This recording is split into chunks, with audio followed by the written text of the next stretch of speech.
In this video, I'll be sharing with you how I've made over $32,000 in just 3 weeks trading futures with the same entry model time and time again. And this is so simple, you could implement this into your own trading from tomorrow. This is for traders who find it difficult to find their buyers for the day. Maybe you're unsure where the liquidity is and you're not too sure where to determine where to enter the markets. And even when you're in a trade, you're not sure where to exit your position and take profits. Now, this is just a very simple, systematic approach to the markets. Let's start off by going through my trade journal on Tradify. So I have 5 accounts linked together here. This is funded status as well. You can see over $32,000 in P&L right now. And you can see over the last 12 days, 10 of which have closed green. I have a profit factor of almost 1.7, and my win rate is over 45%.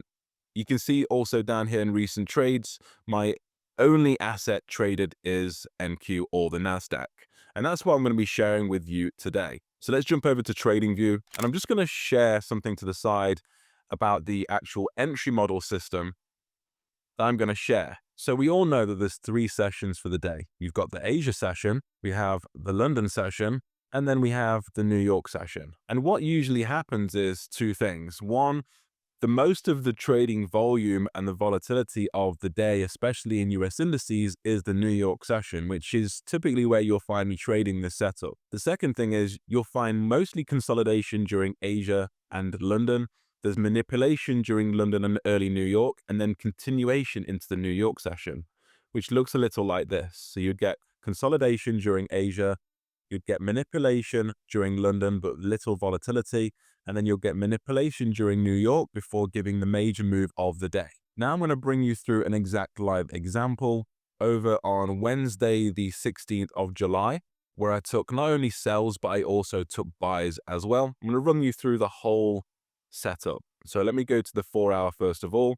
So there's a few things that we need to identify. First of all, we identify we are in a bullish market. We're printing higher highs and higher lows. This is the high time frame. This is a 4-hour chart. And we can plot on our most recent dealing range. So we use a box like so, drag this across, and we'll call this our 4-hour dealing range. So if we're looking for buys, we ideally want to be looking for buys in a discount area, or if it's taken a level of 4-hour liquidity, so it could be either an internal or external low, which on this case we don't have. The only low that we have is this external range low down here, which is very far away from price. What we can do in terms of taking sells in a bullish market is looking at factors where prices come from. So even though we're bullish, we've traded into all-time highs and we've not continued with momentum or intent. We've basically pushed, wicked, and then come right back inside the range very aggressively.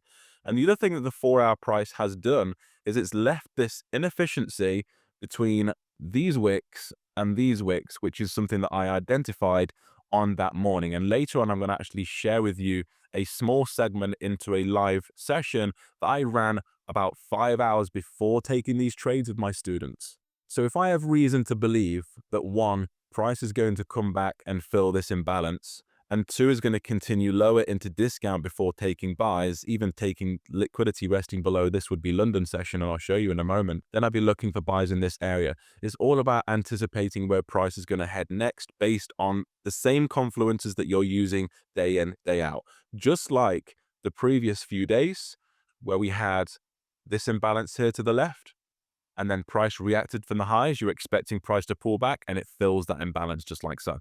Anyway, let's jump down to the 15-minute now. The 4 hours done. That's it. We don't need to spend much more time on that. So just like the drawing I mentioned earlier, we have Asia, which consolidated, London, which has manipulated the lows. So it's taken out Asia lows here. What we have left behind is Asia highs. And we also have, at the moment, London lows. So we're looking at session-based liquidity, external range highs and lows, the highest point of Asia and London, the lowest point of Asia and London, and which of those have been taken out. So London has already taken Asia out, and we are expecting this 4-hour imbalance, which is resting just above here. Let's call it a gap for now. We're expecting that to be filled. Now, the highest point of Asia, which has not been liquidated, that gap is resting directly above there. So this is exactly why I was expecting price to run into that, as well as that last minute price action that London drove into Asia lows and then reacted straight back inside this range. So I'm expecting price during London to come and take out Asia highs, fill or at least mitigate this 4-hour imbalance, and then drive lower. This will be my target as the next pool of liquidity. It's the lows of the day, is a 4-hour low, and it's London lows. And then if we can get a buy position in here, because we're now in a better position on the 4-hour dealing range, we're in discount of that range. Higher time frame is printing higher highs, higher lows, which is the first thing we looked at. And then this is the bigger picture play and target at least the New York highs. So let's see how this plays out. Let's push this forwards. So we get that drive in. So liquidity above Asia highs has been taken. Session-based liquidity, job done. The Asia lows have been taken care of, and so have the highs. Now we're only looking for London. So if New York's up here and London lows are intact and we have a bias of sells for the day, that's going to be the target. We've got our entry point over here in this imbalance. We're just waiting for the candlestick confirmation, and we have our exit point.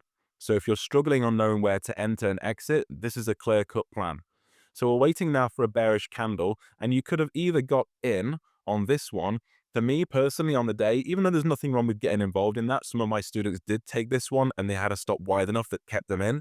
But because this was very much wick, I actually waited for another run, and I was sat on a 5-minute. I'm just going to show you here before I move back out to the 15. Now I was waiting for this secondary liquidation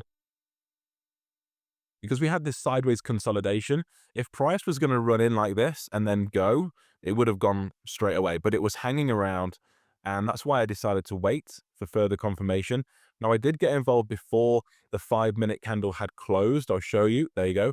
So that was a very aggressive move. And had I waited, I would have got a worse fill. I would have still entered the market down here, but I wouldn't have got in on a very good price. So I got in around here, and I'll share with you on the screen the trade. And this is my exit point. So looking just over a 3-to-1. I'll come back to the 15-minute just to show this playing out.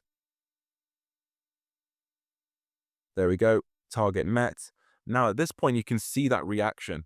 So there's two things at play here. One is that the sell side liquidity of the day has been taken out. London took Asia. New York's now taken London. So the only thing left sell side is the New York lows. But if we're bullish overall, that bigger picture play, we were expecting a short-term move. We weren't selling through the floor. We weren't selling to structural lows, higher time frame. We're selling to London lows. And that's the key thing. Knowing when to get in and out of your positions is key. But now we're anticipating price to push higher now that this has all been taken care of. And the only real way of getting involved is by doing so on a lower time frame. So I waited for price to consolidate slightly like this, went down to a 1-minute, and it's usually late to New York that I only lock down to a lower time frame. Early New York, I tend to stick to my 15 minutes and 5 minutes. Now you can see here price is consolidating. It's not really doing much. It's liquidating. Wanted to see some more commitment. And there we go. So this is the area that I entered. We had a run on liquidity here. And this is my entry point. Soon after this 1-minute candle close, stops below the lows and targeting the New York highs. So right here, and we'll jump back to the 5 minutes, play this through.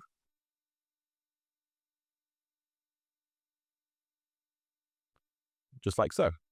So I've already shared with you the screenshot showing that I took the trade and the profits along with it. I'm now going to share with you a snippet into the live session that I actually played with my community here. So way hours ahead of time, I called that short, and I'll let you listen to some of this now. So yeah, we're in a bullish 4-hour dealing range, but we're at all-time highs. Yesterday closed the wick and back inside of the range. So I am, for that reason, looking at potential lower prices, but only really today, lower prices. I'm unlikely to be looking at sells tomorrow, but that really depends on how price develops today. What we have inside of here is our session highs and lows. So Asia then, highs and lows, have they been taken? Have the highs been taken yet? Nope. Have the lows been taken yet? Yes. Right, London highs are still developing. We have a London low down here. So we'll keep that in there. We have an Asia high as well here. These are draws on liquidity. We have this imbalance in price, call it a gap for now. which also is above yesterday's close.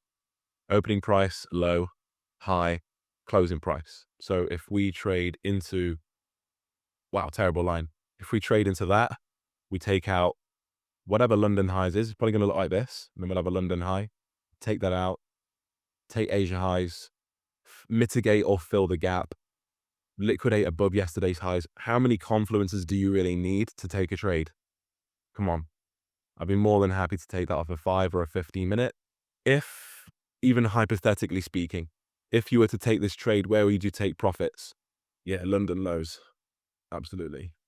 All right, so if this helped you and you're ready to level up your trading, I have something coming. It's not quite ready yet, and this is something that I've never released before. But before I let you know what this is, just pause the video and just double check that you're subscribed to the channel. I'm looking at doubling down and posting twice a week. And the more subs that I have, the more support the channel gets and the more investment and time and value for free I'll be putting into this channel for you guys. So please make sure you support the channel and support me by just subscribing and liking the video, and drop a comment below and let me know the value you took from this video. And like I say, I've got something new that's coming. It's something I've never done before. Is built for you, a trader that's looking to get consistent, that wants to get confident with analysis every single day, that the next goal is to get funded, and then beyond that, actually taking profits from the market like I've showed you, $32,000 in 3 weeks. And what I'm going to share is simple, it's structured, and it's designed to move fast. And before you think this is going to be some sort of expensive mentorship, it's not. This is literally going to be some sort of investment along the lines of a weekly coffee.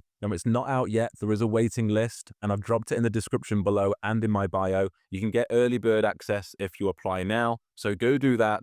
Leave your comment underneath the video, and I'll see you on the other side.